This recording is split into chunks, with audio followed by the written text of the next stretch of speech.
이 거짓 선지자라는 것은 어떤 분들일까요? 이 지금 아홉 가지의 기적을 행하는 분들이에요. 그러니까 하나님의 사람들이 할 수 있는 일들을 하는 것 같은데 그 안에 뭐가 빠졌어요? 그리스도의 보혈이 빠져버렸어요. 그러니까 능력은 다 일어나요. 하나님의 능력, 비슷한 능력들이 막 일어났어요. 여기 집에 가서 한번 이 9가지를 쭉 한번 읽어보세요. 천천히 읽어보세요. 거기 보면은 엄청난 능력들이 일어나요. 그런데 구원의 역사가 일어나는 것 같은데 알고 보면은 거기에 구원의 역사가 없어요. 왜 그럴까요? 그리스도의 보혈을 이야기를 하질 않아요. 여기 보면 피 이야기들 해요. 제사 이야기들 하고 그래요. 이 9가지 여기를 쭉 보시면. 그런데 진정한 정말 그리스도의 보혈 밖에는 딴 것이 강조가 되면 안 되는데 딴 것이 많이 강조가 돼요. 그래서 마태복음 7장에서 산상수훈에서 예수님이 하신 말씀이 있어요. 거짓 선지자들을 조심해라. 저들은 뭐 같다고요? 양 같다는 거예요. 양같이 겉으로 보면 다 양 같은데 안에 들여다보면 이리의 그 성품들이 있고 이리의 마음이 있다는 거예요. 그러면 그걸 어떻게 하느냐 그랬어요. 어떻게 하느냐 그랬어요. 거기 보면 열매를 보고 안다는 거예요. 열매는 우리 성령의 9가지 열매죠. 그 열매를 보고 아는데 우리 주님이 분명히 말씀하시길 뭐라고 그랬어요? 저들이 예수님 앞에 와서, 그러니까 예수님이 하나님이신 것도 아는 것 같아요. 저들이 내 앞에 와서 나중에 하는 소리가 내가 당신 이름으로, 예수의 이름으로 귀신도 쫓아내고 기적도 일으켰고 많은 일들을 해왔지 않습니까? 수없는 사람들이 내가 뭘 하면 따라오고 집회도 참여하고 이름도 제가 얼만큼 많이 날렸습니까? 그런데 우리 주님이 하시는 말씀이 나는 네가 누군지 모른다 라고 우리 주님이 예언적인 말씀을 하셨어요. 제자들에게. 그래서 너희들이 지혜 있는 자는 반석 위에 집을 지어야 된다는 거예요. 반석은 뭡니까? 예수밖에 없어요. 예수 위에 집을 지어야지 딴 곳에 집을 지었다 보면 그렇게 된다는 거예요. 특히 마지막 때는 그래요. 우리가 지금 예수를 이야기하지만요. 예수를 이야기하지만 많은 경우에 저는 걱정하는 게 하나 있어요. 우리 특히 이제 그 선진국 또는 우리나라도 마찬가지예요. 교회의 존재 목적이 뭐로 지금 둔갑하냐면 교회 성장이에요.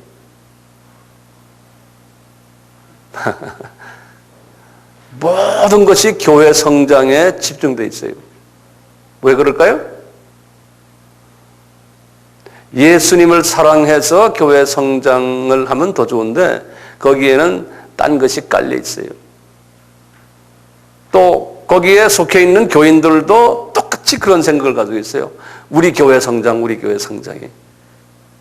꼭 장사하는 사람들이 매상 올리는 거나 마찬가지.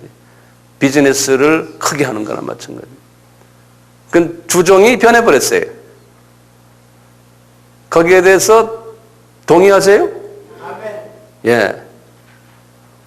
그러니까 교회 성장이 우상이 돼버린 거예요.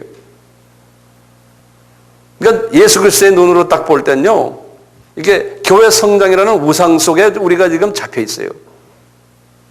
정말 주님을 사랑하시면 이 큰 어느 정도 한 교인이 한 500명 정도만 되면요, 뜯어서 주변에 조그만 교회에다 나눠줘야 돼요. 저는 정말 그러고 싶어요. 500명만 되면은. 저는 교회 성장을 원하는 목사가 아니기 때문에 제가 이런 말을 하는 거예요. 저는 어떤 때는 섭섭하게 교인들 보고 딴 교회 가십시오 하는 사람이니까요. 그렇죠? 예.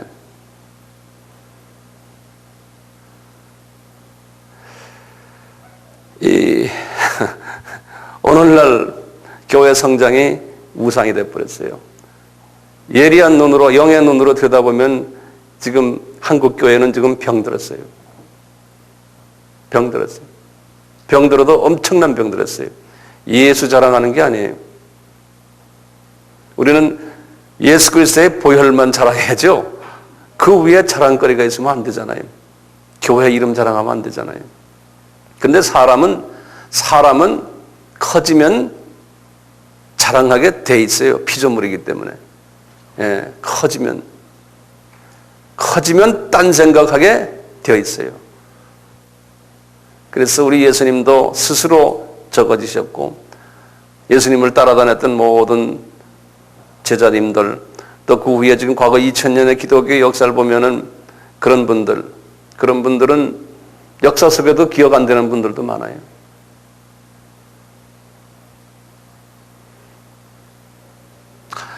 제가 괜히 한마디 한 건데요. 그렇게 생각되시죠? 여기 앉아있는 분들만은 저와 동감을 하셔야 돼. 안 그러면은 저하고 같이 성서를 공부할 수가 없어요.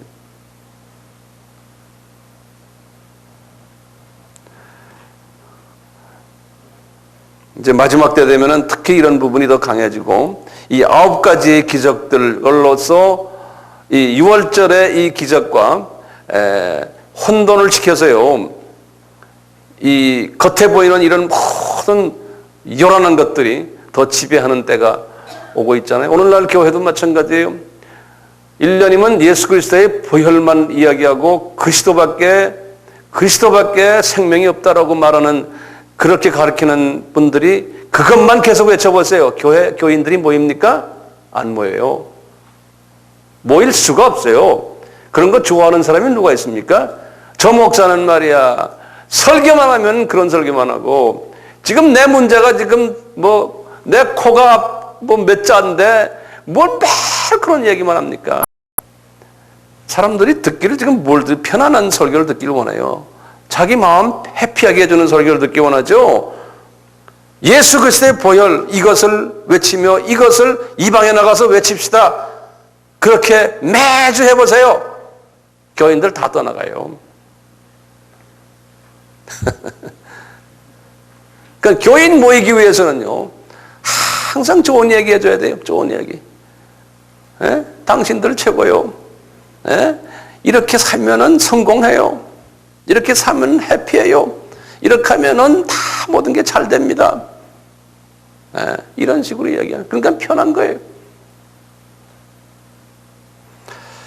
죄송합니다. 이거 시작부터 내가 잔소리를 해서. 예. 여러분들은 지금 관계없어요. 여기 관계없는데. 자, 그러면요, 이제 6번째, 몇 번째입니까? 6번째죠? 7번째예요? 예. 7번째. 7번째 뭐였죠? 6월절 어린 양이에요. 자, 6월절 어린 양이에요. 이 6월절 어린 양의 사건이 창세기 11장 아닙니까? 이제 하나님이 계획하신 거죠. 우리 같이 한번 11장 4절부터 한번 읽어봐요. 모세가 바로에게 이르되 여호와께서 이같이 말씀하시기를 밤중에 내가 애굽 가운데 들어가리니 애굽 가운데 처음 난 것은 위에 앉은 바로의 장자로부터 맷돌 뒤에 있는 여종의 장자까지와 모든 생축에 처음 난 것이 죽을지라. 애굽 전국에 전무후무한 큰 곡성이 있으리라. 그러나 이스라엘 자손에게는 사람에게나 짐승에게나 개도 그 혀를 움직이지 않으리니 여호와가 애굽 사람과 이스라엘 사이에 구별할 줄을 너희가 알리라 하셨나니 왕이 이 모든 신하가 내게 내려와서 내게 절하며 이르기를 너와 너를 쫓는 온 백성은 나가라 한 후에야 내가 나가리라 하고 심히 노하여 바로에게 나오니라. 여호와께서 모세에게 이르기를 바로가 너희를 듣지 아니할지라. 그러므로 내가 애굽 땅에 나의 기사를 더하리라 하셨고 모세와 아론이 이 모든 기사를 바로 앞에서 행하였으나 여호와께서 바로의 마음을 강팍해 하셨으므로 그가 이스라엘 자손을 그 나라에서 내보내지 아니하였나라. 여기 보면 우리가 이런 말 있죠. 항상 바로의 마음을 강팍해 하셨다 그랬죠. 왜 그랬을까요? 오늘날도 지금 세상이 지금 악해지고 있잖아요. 이것이 인간의 눈으로 볼 때는 인간이 잘못해서 그런 것 같아요. 그렇게 보이죠? 실은 그래요? 아니에요. 분명히 2000년 전에 예수님이 말세에는 악해져서 모든 사람들이 발 디딜 것도 없다고 그랬어요. 선한 사람은요, 핍박을 받고 주님을 특히 전하는 사람들은. 우리 예수님이 그러셨어요. 그리고는 이제 정말 소수만 견딜 수 있는 시대가 온다는 거예요. 말세는 이미 말씀하셨어요. 그러면 그 말은 뭡니까? 말세가 되면 누구를 더 강팍하게 했어요? 이 바로 왕을 더 강팍하게 한 것처럼 사탄을 더 강팍하게 하나님이 만들어 놓으신 거예요. 근데 왜 강팍하게 하신지 아세요? 이 바로나 이 사탄은 누구의 손아귀에 있어요? 예수님의 손아귀에 딱 있어요. 모든 우주는요. 예. 그러니까 우리가 가끔 가다가 피조물은 인간의 측면에서 자꾸 보니까 여러 가지로 그것이 인간적인 해석으로 나오는데 아니에요. 이 역사는 알파와 오메가 되시는 예수님이 딱 붙잡고 계시거든요. 이 안에서 움직이시는데 지금 여기도 바로를 강팍하게 일부러 하셨어요. 성서에 보면 계속해서 그래요. 바로만이 아니 하나님이 느부갓네살 왕도 강팍하게 하고, 네. 각 나라의 왕들도 보면은 내가 강팍하게 했다 그랬어요. 왜 그러시겠어요? 그리고 뒤에 꼭 나오는 말이 있어요. 그들이 내가 여호와인 줄을 알게 하려 함이라예요. 그러니까요, 지금 세상 사람들이, 그 중에 하나님이 택하신 세상 사람들이나 또는 이 애굽 사람들이에요. 소위 말하는 구원이 없는 그분들도 하나님이, 예수님이 하나님이시고 이 세상 모든 만물을 지고 계시구나. 저분이 이런 큰 사건도 저분이 하시는구나. 이것을 알려주기 위해서 이놈들을 사용하신다는 거예요. 예. 오늘날도 지금 마지막 때 지금 세상이 지금 어지럽잖아요. 우리 같으면 여기에 지금 북핵 6자 회담 이게 지금 막 움직이고 있잖아요. 예? 지금 북한이 아주 강팍하죠. 그 지금 누가 합니까? 하나님이 탁 창조해 주고 하시는 거예요. 소련, 저 중동에 있는 저 나라들 다 하나님이 다 창조해 주고 있어요. 그러니까 주님이 그랬잖아요. 우리가 이렇게 기도하면 그저 너는 잠잠하라. 내가 하는 것을 그냥 보기만 해라. 그러신다. 그러면 그래요. 그럼 목사님, 그럼 기도할 필요도 없네요. 하나님이 다 지고 계신데 왜 기도하라 그래요? 예? 기도의 목적이 뭡니까? 하나님께 막 따내기 위해서 기도하는 거예요? 하나님 뜻을 기도 안 한다고 안 이뤄요? 예? 하나님과의 교제? 그거보다 더 한 발짝 나가면 뭡니까? 하나님을 높인다. 그거보다 더 중요한 게 있어요. 우리가 하나님 말씀을 이렇게 정확하게 안 다음에 그 다음에 하나님의 뜻이 뭔지 내가 알아요 이제. 그렇죠? 그러면 기도하는 건 뭡니까? 하나님의 뜻과 내 뜻을 하나로 만드는 거예요. 그분의 뜻을 내가 기도를 하면서 대화하면서 이분의 말씀과 같이 연락하면서 보면 이게 하나님의 뜻이 이렇구나. 그것을 깨닫게 돼요.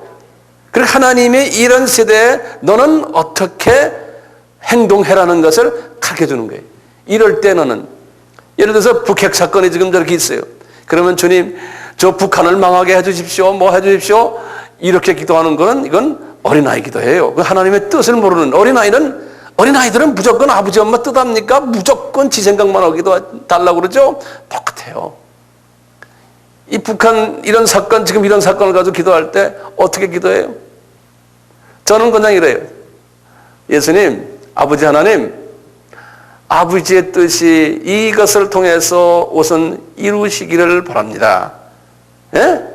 그런데 분명 이 종은 그 뜻이 무엇인지를 알 길이 지금 없습니다. 나에게 그 뜻을 보여주십시오. 깨닫게 해 주십시오. 그리고 그분의 뜻을 이제 찾는 거예요.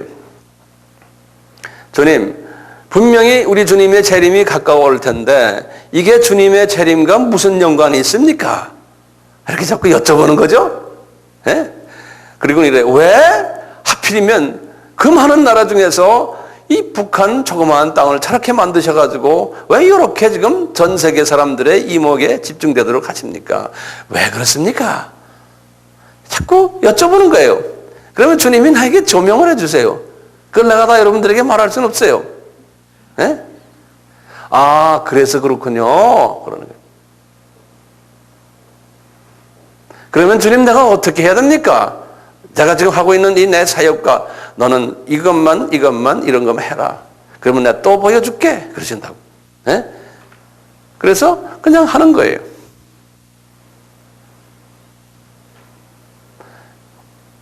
우리 주님이 주기도문을 가르치실 때 그랬잖아요. 중언부언 하지 말아라 그랬죠.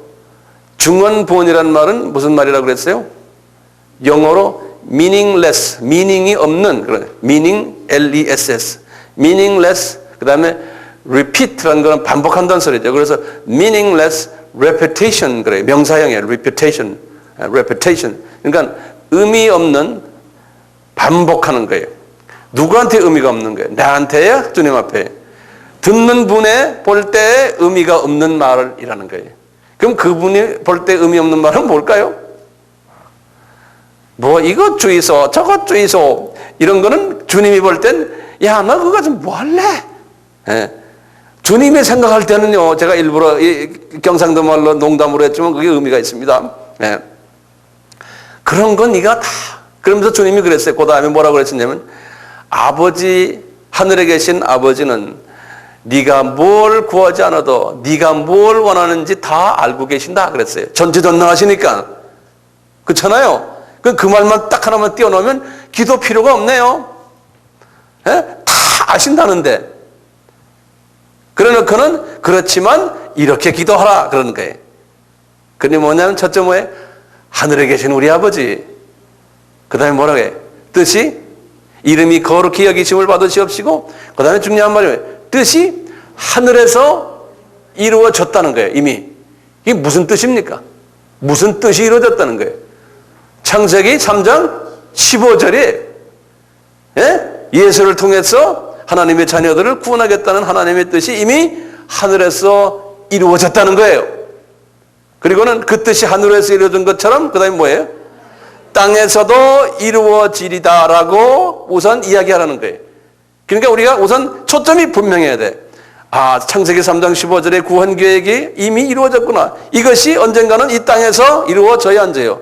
이루어진다는 거예요. 그것이 뭡니까? 지상명령 아니에요. 예수님께서 오셔서 지상명령 내렸잖아요. 내 민족만의 구원이 아니잖아요. 예루살렘만이 아니거든요. 유대 땅만이 아니거든요. 사마리아 땅 끝까지 아닙니까? 자, 그러면서 그것이 이루어지기 위해서는 너희들이 필요한 것이 있다는 거예요. 그래서 너희 첫째, 일용할 양식을 달라고 기도하라는 거 아니에요. 우리가 육을 가지고 있기 때문에. 예? 그러니까 뭐예요? 아버지의 뜻이 이루어지기 위해서 이 땅에서 이루어져요. 그렇지만 어떤 사람을 통해서 이루어지냐면 일용한 양식을 매일 먹는 사람들이에요. 그럼 우리는 육의 양식만 이야기하거든요. 아니잖아요. 혼의 양식이요. 인격, 마음, 교육, 감정, 의지, 윤리, 도덕 이 모든 부분이 혼의 양식이거든요. 혼의 양식과 그 다음에 영의 양식이죠.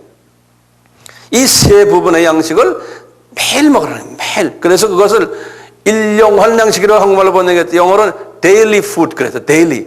그러니까 매일매일 조금씩 계속 먹어야지만 아버지의 뜻이 이 땅에서 이루어지는데 도구로 사용받을 수 있다는 거예요. 예? 그것뿐이에요. 그 다음에 뭐라고 그랬어요? 나 위한 거예요. 나의 양식을 위한 거예요. 영혼 육의 양식을 위해서. 그 다음에 뭐라고 그랬어요? 관계성을 얘기하잖아요. 그러면 어떤 관계성이에요? 너희가 뭐라고 그랬어요? 이웃의 죄를 용서해 준 것처럼 아니죠.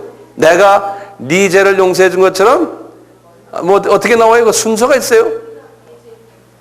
영어로는 이렇게 해서 forgive my trespasses as I have forgiven trespasses of others. 그래서 여기 무슨 말이냐면 여기 보면 한국말은 분명치 않은데 영어로는 분명해. 뭐냐면 먼저 그러자 내 죄를 용서해 주십시오. 그러놓고요. 근데 거기에 전제 조건이 as I have forgiven 무슨 소린가? 내가 내 이웃의 죄를 내가 먼저 한 거예요. 이웃의 용서의 죄를. 내가 이웃의 죄를 용서했기 때문에 내 죄도 용서해 주십시오. 뒤집어놓으면 뭐예요? 내가 내 이웃의 사람들의 죄를 용서해 주지 않으면은 내 죄가 용서가 돼요? 안 된다는 거예요. 그러니까 관계성에서 끊임없이 내 주변에 불편한 사람이 원수된 사람이 없어야 되는 거예요. 왜 그래요? 목적이 뭐예요? 이 땅에서 하나님의 뜻이 나를 통해서 이루어지기 위해서는 관계성을 철저하게 잘 하라는 거예요. 관계성이 깨지면 하나님 우리를 사용을 못한다는 거예요. 근데 말이죠. 우리가 관계성을 이야기를 하는데요. 이 하나님의 뜻을 위해서 관계성 잘합시다. 이것보다는 목적이 없어져 버리고 목적이 딴 데가 있는 거예요. 예를 들어서 뭐 다른 목적 때문에 관계성 잘해주십시오. 그래야 당신 사업도 성공하고 뭐 정신 건강도 생겨서 장수하고 뭐 자녀들 복받고 이거 잘하면 이러면 주님이 딱 들으시면서 뭐래? 이놈들아 너희들은 내가 말한 거하고 다른 이야기다. 그거는 그러시겠어요? 안 그러시겠어요? 그러신다고.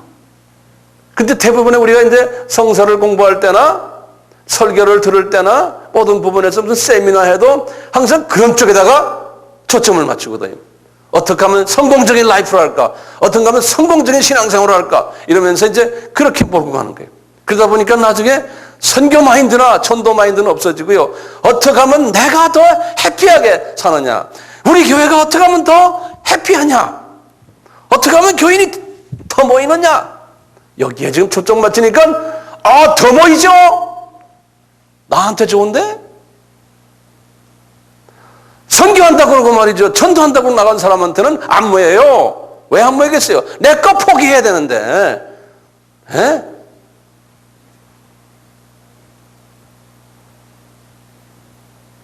주기도문이 그 사람이 모르고 있어요.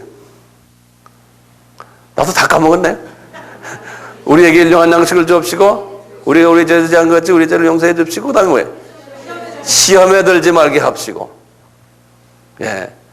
여기 보면은 lead us not into temptation 그랬어요. 여기 무슨 소리냐면 let us not into temptation은 하나님이 시험을 허락하신다는 의미가 거기 들어가 있어요. 거기 보면요. 페이라스모스라고 그랬죠. 하나님이 허락하시는 거예요. 그러니까 왜 허락하세요?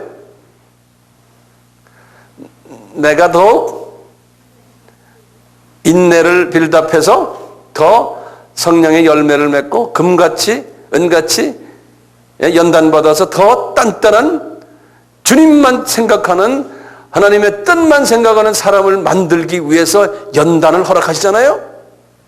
그러면 이제 뒤집어 보세요. 연단을 안 받고도 그렇게 되면 얼마나 좋아요?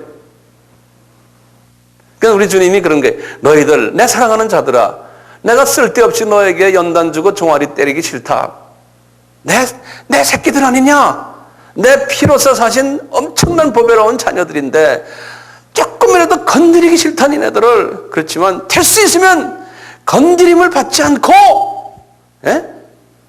매맞지 않고 나한테 가까이 오도록 기도하라는 거예요. 그러려면 어떻게 주님의 뜻만을 찾으면은 그 뜻을 분명히 아는데 뭐하라 연단을 줍니까? 그 뜻을 알아라고 해서 연단 주는데 그 기독교가 말이죠. 복음이 어렵습니다. 이 십자가 이거 죽을 때까지 미국 갑니까?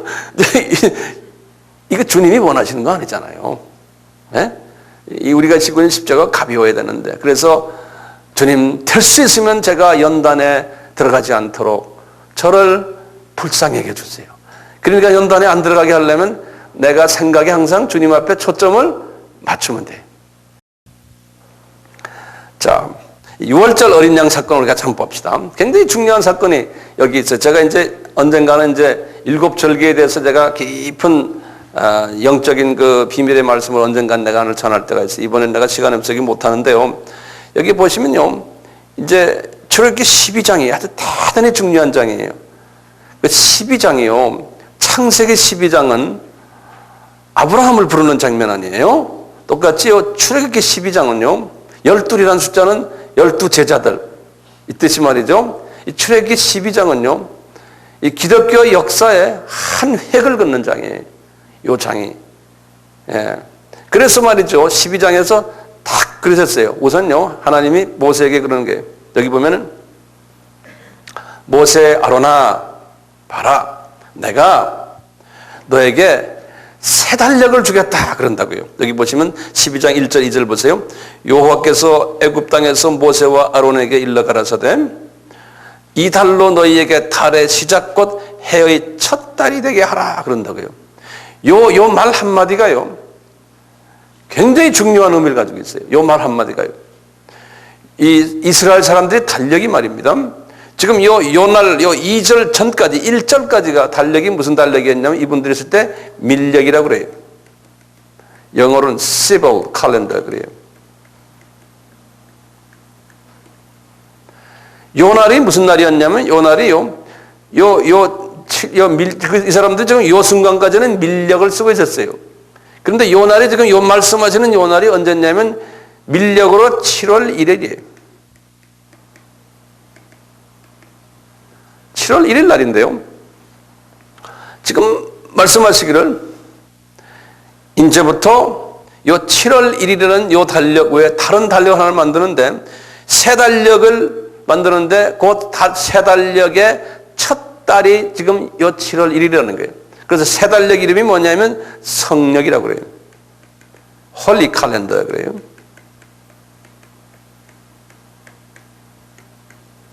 성력. 이때부터 이제 그리스도의 보혈의 능력, 어린 양의 피 사건이 있으신부터요, 이스라엘의 달력 시스템이 변해버려요. 여기에 의해서요. 그래서 요 날부터 1월 1일로 다시 시작하라는 거예요. 달력을. 그래서 이스라엘이 이때부터요, 성서에서 지금 출애굽기 12장부터 계시록까지 나오는 모든 날짜는요, 날짜와 해는 뭐로 시작하냐면 이제는 성력으로 시작이 돼요. 밀력을 안 써요. 그런데 보세요. 요 전에 있었던 날들은요, 무슨 력이에요? 밀력이에요. 밀력이에요. 자, 보세요. 하나 예를 들면요, 제가 여기 대한 자세히 언제 딴 날에 할 거예요. 노아의 방주가요, 노아의 방주가 창세기 8장 4절인가 보시면은 한번 보세요. 몇 월 며칠 날에 아라랏살이 올라앉았어요? 7월 17일이에요. 그럼 어느 달력입니까? 밀력 달력이에요. 그렇죠? 7월 17일이면 성력으로는 몇 월 며칠이에요? 1월 17일이에요. 그 1월 17일 날이 뭐냐면요, 예수님이 부활하신 날이에요. 1월 17일 날이에요. 그러니까 노아의 방주가 예수님이에요? 방주가요? 자, 그 다음에 보시면요, 여기 보시면 그랬어요. 3절에 보세요. 너희는 이스라엘 회중에게 고하여 이르라, 이달 열흘에 너희 매 열흘, 1월 며칠입니까 그럼? 1월 10일 날이에요. 1월 10일 날에 매인이 각각 한 사람이 어린 양을 취할지니 각 가족대로 그 식구를 위하여 어린 양을 취하되 그 어린 양에 대하여 식구가 너무 적으면 그 집의 이웃과 함께 인수를 따라서 하나를 취하며 각 사람의 식량을 따라서 너희 어린 양을 계산할 것이며 이랬어요. 여기 무슨 자리냐면 보통 여기 있는 나중에 뒤에 보면 그랬어요. 그날 밤에 이제 어린 양을 먹는데 그냥 남김없이 다 먹어야 돼요. 그러니까 어린 양 하나를 가지고 남김없이 다 먹으려면 5, 6명이 해야 돼요. 그러니까 우리 가족이 2명밖에 없고 옆 가족이 7명이에요. 그러면 두 집에서 합해가지고 양을 사라는 거예요. 그래서 어떻게 하든지 한 마리를 다 없애야 된다는 소리예요. 이제 그런 소리예요. 자, 그런데 조건이 여기 보시면 5절에 너희 어린 양은 흠없고 1년 된 수컷으로 하되 양이나 염소 중에서 취하고 그랬어요. 여기 보면 예수님의 모습이에요. 흠이 없는 예수님. 그렇죠? 죄가 없는 예수님이에요. 그 다음에 뭐라고 그랬어요? 1년 된, 아까도 말했지만, 지난번에도 말했지만, 즉 양이나 염소에 1년 됐다는 것은 우리 사람 같으면 약 한 30세가량 이야기하는 거예요. 네. 그런데 수컷이라고 그랬으니까 예수님이 남자로 태어나신다는 거예요. 그러니까 암컷은 안 되는 거예요. 그러니까 정확해요.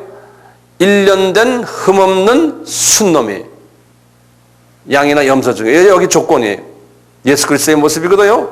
자, 그래 놓고 보시면 이달 14일까지 간직하였다가 해질 때에 이스라엘 회중이 그 양을 잡으라는 거예요. 자, 보시면요. 지금 며칠 동안 시장에 가서 이게 어느 10일 날에 사와가지고요. 예? 10일 날에 사와가지고 며칠 동안 간직하래요? 3일? 4일이지. 여기 써놨잖아요. 이달 14일까지예요. 그러니까 보세요. 10일 날, 12일 날, 12일이 아니지. 11일 날, 12일 날, 13일, 14일. 요날 10일 날에 취했다가 그 다음에 뭐예요? 하나, 둘, 셋, 나흘을 간직했다가 그 다음에 보면 뭐였어요? 해질 때에 잡으라고 그랬거든요. 해진다는 건 뭐냐면 해진다는 건 저녁 6시 이후를 말하는 거예요. 저녁 6시 이후에요. 그러면 이스라엘 달력에서는 이스라엘은 날짜 카운트가 저녁 6시부터 시작해요. 우리는 밤 12시부터 시작하지만 그러니까 우리가 6시간이 더 느려요. 지금도 그래요. 그 이스라엘 달력은 저녁 6시부터니까 14일 날 저녁 해졌다는 것은 다른 말로 하면 15일이라는 소리예요. 그분들이 볼 때. 아시겠어요? 예. 자, 보세요. 요 나흘 동안은 왜 키파라고 그랬어요? 요 나흘 동안? 왜냐하면 요 나흘 동안은 예수 그리스도가 여기 지금 양과 염소가요. 과연 애꾸논인가? 꼬리가 좀 다치지 않았나? 다리 절지 않는가? 감기 들지 않았나? 그것을 체크하는 기간이에요. 4라는 숫자가요. 그거 좀 적어놓으세요. 그래서 그냥 시장에 가서 샀다가 마당에다 놓고 점검하는 거예요. 점검을 해요. 나흘 동안. 그래가지고 점검이 다 끝나면은 이제 14일 저녁이니까 15일이에요. 15일에 이제 잡아라는 거예요. 이렇게 해가지고 이분들이 이것을 계속 하는 거예요. 예수님 오실 때까지. 예수님 오실 때까지. 해마다 한 번씩, 이걸 6월절이라고 그러잖아요? 그렇죠? 계속 하시는 거예요. 하신데, 이미 예수님 오시기, 약 700년 전에 누구한테 이야기를 했어요? 예수님이? 아니. 스가리아에게 말했어요. 스가리아서 9장 9절에 예수님이 나귀를 타고 예루살렘에 들어가신다고 그랬죠? 그 예루살렘에 들어갈 때 그 예루살렘 그때가 언제예요? 지금 이 6월절이에요. 6월절을 지금 이 사람들이 지금 예루살렘 성전에서 하느라고 정신이 없을 때예요. 그래가지고 예수님이 갈릴리에 계시다가 이 6월절 행사, 4번째 맞는 행사, 예수님이 3년 공생했대요. 마지막 네 번째, 4시라는 숫자가 또 그래 중요합니다. 항상 준비하셔가지고 목적을 이룰 때 쓰는 게 4라고 그랬죠. 4번째 6월절을 맞으시면 쫙 내려오셔가지고 베다니를 지내서 거기 벳바게라는 데를 딱 서서 이렇게 내려다 보니까 지금 사람들이 말이죠. 6월절 제사 지내라고요. 양들을 이제 뭐 장사꾼들이 장 팔고 사고 돈 바꾸고 그냥 난리 나서 예루살렘 성전 근방이에요. 1500년 동안에 그렇게 변질되어 버린 거예요. 어린 양의 실체가 지금 나타났는데도 몰라요. 완전히 종교화돼 버린 거예요. 우리 교회도 마찬가지예요. 예수가 빠져버린 거예요. 그 안에서 완전히 다른 행사를 하는 거예요. 예수님이 딱 이렇게 서 계시다가 저기에 사람들 지나가는 걸 딱 보더니 밑으로 쫙 지금 뭐 보이잖아요. 예루살렘 성전 밑에요. 벳박이에 딱 서가지고 제자들에게 그러죠. 얘들아 저쪽에 가가지고 나귀 주인이 있을 텐데 그 나귀 가져가 갖고 오라 그러죠. 그 나귀 새끼예요. 그걸 가져오라는 거예요. 그래서 이분이 의미도 없이 그러다니까 주인이 줄 거라는 거예요. 그 주인이 누굴까? 내 생각은 천사 같아요. 그건 왜 그랬어요? 스가랴 선지자에게 내가 이미 말한 것을 이루기 위해서 그렇다는 거예요. 스가랴에서 9장 9절에 임금이 나귀를 타고 나귀 새끼를 타고 성전으로 들어간다는 거예요. 그것을 이루기 위해서 내가 그 말을 700년 전에 했는데 그 말을 이루기 위해서라는 거예요. 자 보세요. 그날이 어느 날인 줄 아세요? 그날이 요 10일 날이에요. 1월 10일 날이에요. 그 1월 10일 날이 무슨 요일인지 아세요? 우리가 얼마 전에 했죠? 종료주일에 종료주일. 종료주일에 1월 10일 날에 예수님이 나귀 새끼를 타고 예루살렘으로 들어가셨어요. 왜 나귀 새끼를 타셨을까요? 저는 이걸 혼자서 묵상하면서 주님과 대화를 했어요. 주님 왜 그렇습니까? 어떤 주석을 봐도 거기에 대한 대답이 없어요. 이분이 두 발로 걸어 들어가시면 어린 양이 아니에요. 주님이 나에게 딱 주시는 게 네 발로 걸어 들어가는. 그런데 사람이 네 발이 아니잖아요. 그러니까 나귀 새끼를 뭘 타야 되는데 다른 사람들이 탄 나귀를 타면 안 되잖아요. 그것도 한 번도 누가 타지 않은 새끼 나귀를 타고 들어가시는 건 우리 예수님께서 내가 이제 좀 자기 자신이 동물이라는 소리예요. 예수님이 동물화 되신 거예요. 그래서 네 발로 해서 새끼 나귀를 타고 들어가시는 거예요. 그걸 예수님의 겸손이라고 그러잖아요. 그분이 겸손하셔서 그러잖아요. 그 겸손이라는 게 우리 의미의 겸손이 아니에요.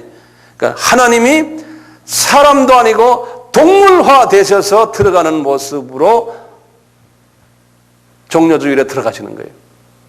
들어가실 때 뭐라 그럽니까? 사람들이 호산나 호산나 하잖아요. 호산나 호산나는 뭡니까? 우리를 구원하셔서거든요.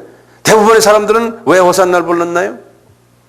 로마 정권의 압제에 있는 우리를 구원해 주시는 우리나라의 민족 지도자가 나타났다고 생각한 거예요. 그런데 그 중에 일부의 제자들은, 영성이 있는 사람들은 그 호산나는 그런 호산나가 아니다. 이분은 진짜 하나님의 아들이 지금 6월절 어린 양으로 들어간다고 정확히는 몰랐지만 태강은 알고서 있었던 분들이 좀 있었던 것 같아요. 그럴 때 유대인 지도자들이 여보시오 당신 제자들이 호산나 호산나 하는데 제발 좀 그 말 하지 않게 하시오 하니까 예수님이 그랬죠.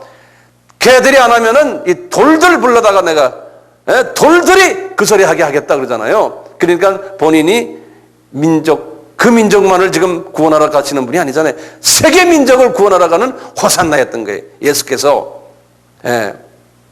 딱 예루살렘에 들어갔잖아요. 들어가지고 10일 날에 들어갔어요. 11일 날, 12일 날, 13일 날, 14일 이 나흘 동안 말이에요. 엄청난 말씀을 많이 했어요. 제가 우리 신학교에서 4층에서 이 나흘 동안의 강의를 제가 테이프로 말이죠. 한 40시간 했어요, 제가요. 네. 그게 테이프로 된 게 있어요, 지금요. 이 나흘 동안에 예수님의 설교를 집중적으로 제가 했어요. 우리 학생들에게. 이 나흘이라는 숫자는 들어가서 뭐 한다고 그랬어요? 예수님이 죄가 있느냐, 없느냐? 체킹 받는 기간이에요. 유대인들에게서 체킹 받아서 죄가 있었어요, 없었어요? 죄 없는 분으로 결정이 났어요. 그렇지만 바라라 대신에 예수를 죽이자. 그래서 주님이 딱 15일 요 날이 15일 요 날 저녁이 성만찬. 여기 보세요. 여기 일요일이죠. 10일 날. 여기 보이세요? 월, 화, 수, 목이죠. 목요일 밤이죠. 예수님이 성만찬 하신 날에. 그러니까 우리 같으면 뭐예요? 그날 그분들이 같으면 금요일 아침이에요. 그분들이 볼 때는 성만찬하신 거예요. 그리고 그 다음날 아침 9시에 십자가에 달리셨거든요. 9시에. 그리고는 오후 3시에 숨을 거두셨거든요. 오후 3시에 숨을 거두셨잖아요. 3시에 거두시면은 만약에 3시간만 더 있으면 그 다음날이 돼요. 오후 6시가 되니까. 그러니까 만약에 그 다음날로 건너가면 안 돼요. 왜 그래요? 그 다음날이 무슨 날이에요? 안식일이에요. 토요일이에요. 그분들에게는. 그러니까 안식일에는 이런 사건이 있으면 안 돼. 근데 예수님께서 보통 사람들이 그날 그렇게 죽여놓으면은 이게 숨을 저녁 10시까지 걷어야 되는데 되게 안 걷거든. 그럼 어떻게 해야 돼? 뼈를 잘라요. 그래서 강제로 뼈를 잘라서 죽게끔 한다고요. 안식일 날에 숨 거두면 안 되니까. 근데 예수님도 앞으로 이제 몇 시간 남았는데 아직 숨을 안 거두시니까 뼈를 자르려고 하는데 탁 숨을 거두신 거예요. 오후 3시에. 그러니까 뼈를 안 잘랐어요. 그러면서 뭐라고 그러냐면 선지자들에게 말씀하신 것을 응하게 하심이라. 선지자들에게 분명히 말씀해 뼈를 절대로 자르지 않으신다. 기가 막히게 다 이루어지거든요.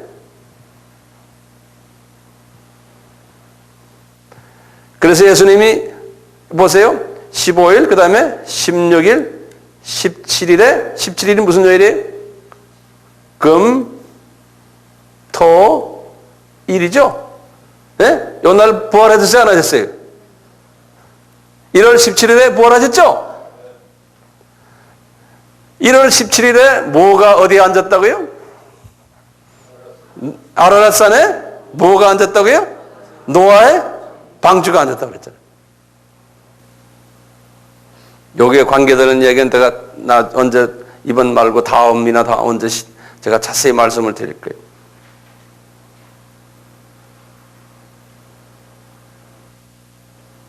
이런 걸 보면 성서가 기가 막히죠? 더 계속해요. 자, 6월절 어린 양이요. 6월절 어린 양의 피를 어디다 발랐어요? 유대인들 문설주에 바르고 그랬죠? 그래서 이제 죽음의 사자가 이제 애굽으로 들어가서 이 피가 있는 집은 어떻게 했다는 거예요? 예, 넘어갔다. 그게 6월이죠? 6월, 7월, 8월 그게 아니죠? 예, 6월한 거는 헤엄친다는 월은 월남 이게 넘어갔던 소리죠. 6월. 그래서 이제 넘어갔다가 피가 없는 집을 그 집의 장자를 공격해서 죽이고 해서 누구까지 죽였다는 거예요? 바로의 아들까지 그렇게 죽이니까 바로가 손을 들었다고 그랬잖아요. 네. 이제 이런 이야기죠. 자, 이 6월절 어린 양이 누굽니까? 뭐 다 알다시피 예수님이죠.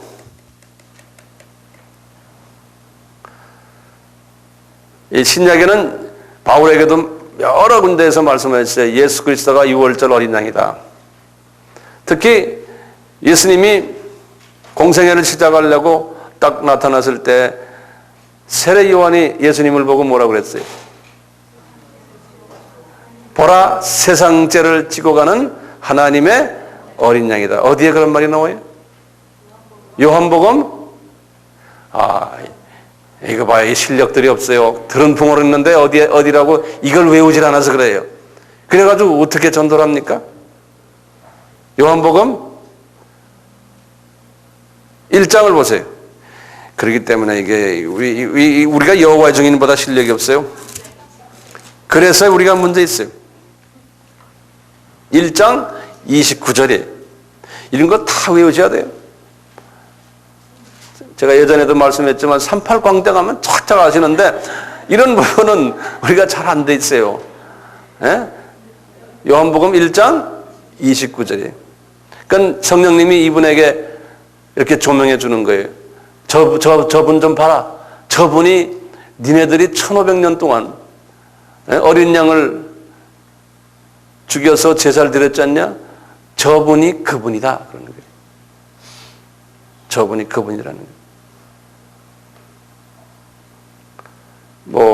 예수님께서 요한복음 2장에 그러잖아요. 가나의 혼인잔치 사건도 보시면 알지만 우리가 그러죠. 가나의, 그리고는 첫 기적이라고 그러면서 우리가 이야기하잖아요. 물 뭐로 만들었어요? 포도주로 만들었죠. 그러면 그 예수님이 기적이다. 모든 예수님의 기적과 기적이나 이 사복음서에 나오는 모든 내용들, 거기에 나오는 스토리들, 이런 사건들 보면 전부 예수님의 보혈과 다 관계 있어요. 우리가 그걸 뚫어볼 줄 알아야 돼. 예. 여기 가나 혼인잔치도 한번 가만히 보세요. 예수님이 너희들은 평범한 물이었지만 나는 이제 뭐해? 너희들이 이제 내 피를 마실 거라는 거예요. 포도주를 만든 거예요. 그래서 이 포도주를 언제 잡수셨죠? 우리에게 보여줬죠? 성만찬 때. 그렇죠? 이 포도주 사건, 다시 말하면 죽음을 말씀해 주는 거예요. 그래서 이 너희들이 나의 피에 의해서 즐거움을 찾을 것이고 보람을 찾을 것이고, 그러면서 이 경험을 탁 끝나시고는 예수님이 갈릴리 북쪽에 있거든요. 예루살렘을 탁 내려와서 성전으로 탁 들어가시잖아요. 들어가서 딱 보니까 또 6월절 때 보니까 장사꾼들이 거기서 있잖아요. 그러니까 그분들 보고 뭐라 그래? 옆에 유대인 지도자들이 거기에서 돈벌이 했거든요. 그걸로요. 그러니까 뭐라 그랬어요? 이 성전 허물어라 그러잖아요. 내가 3일 안에 다시 세우리라. 구체적으로 자기의 죽으심을 또 부활하심을 말씀하시는 거예요. 이 성전은 누구의? 이긴 나라는. 너희들 지금 여기서 이 짓 하고 있는데 이것이 누구 때문에 하는 거냐? 나의 보혈 때문에 하는 건데 그걸 모르고 너희들 지금 이 짓 하느냐? 그러니까 교회가 보혈에 빠진 행사로 끝날 때는 이 모양이에요. 예수가 빠진, 예수의 보혈을 외치지 않는 교회는 지금 그 성전이나 똑같아요. 똑같아요. 그러니까 주님이 그러셨잖아요. 이 강도의 굴혈이라고. 그게 거룩한 성전이지만 강도가 누굽니까? 사탄이죠? 마귀죠? 그 건물이 마귀의 굴이라는 거예요. 예수가 빠진 거룩한 교회 건물이 그것은 마귀의 굴이라는 거예요. 피를 외치지 않는 것.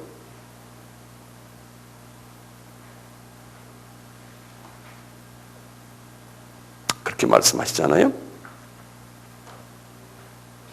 자, 그 다음에 보세요.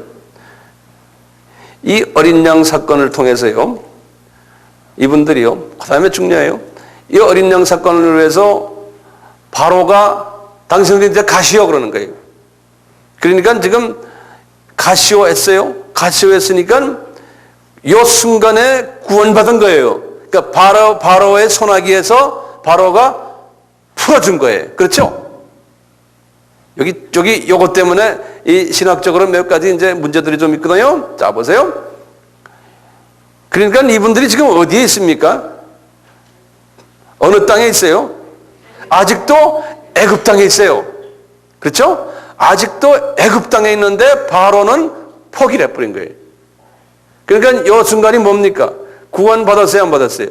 이 순간에 이미 구원 받았어요. 하나님의 손아귀에 들어오고 마귀는 포기하는 순간이에요. 예. 자, 이 순간을 우리가 뭐라고 그래요? 이 순간은 마귀의 자녀가 되었다가 하나님의 자녀로 다시 태어난 것을 뭐라 그래요? 중생. 그렇죠? 이 순간이 이제 중생이에요. 한국말로 하면 거듭남. 이 순간이 중생이에요. 자, 이렇게 해서 지금요, 이분들이 이제는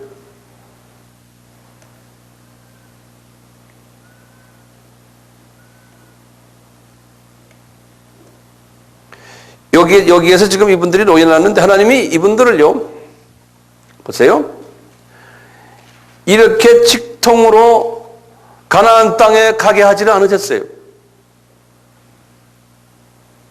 여기 굉장히 중요한 개념이에요. 지금부터 잘 들으세요. 가나안 땅에 직통으로 가는 거는 15일이면 간다 그랬어요. 왜 가나안 이분들이 여기서 나왔으면 어디를 가야 돼요? 어디를 가야 돼요? 목표가 어디예요? 가나안 땅이죠. 왜 그래요? 예? 아브라함에게 약속했잖아요. 너희들은 400년 동안 이방에 가서 있다가 이 땅으로 다시 오리라고 그랬잖아요. 그러니까 분명히 이분들의 갈 목적인 가나안 땅이에요. 가나안 땅이에요. 그런데 지금 가나안 땅으로 안 가게 하세요. 가나안 땅으로 안 가게 하세요. 자, 이 이유가 굉장히 중요하니까요. 오늘 우리가 다음 2주 동안 쉬잖아요. 그래서 제가 조금 더 해야겠어요.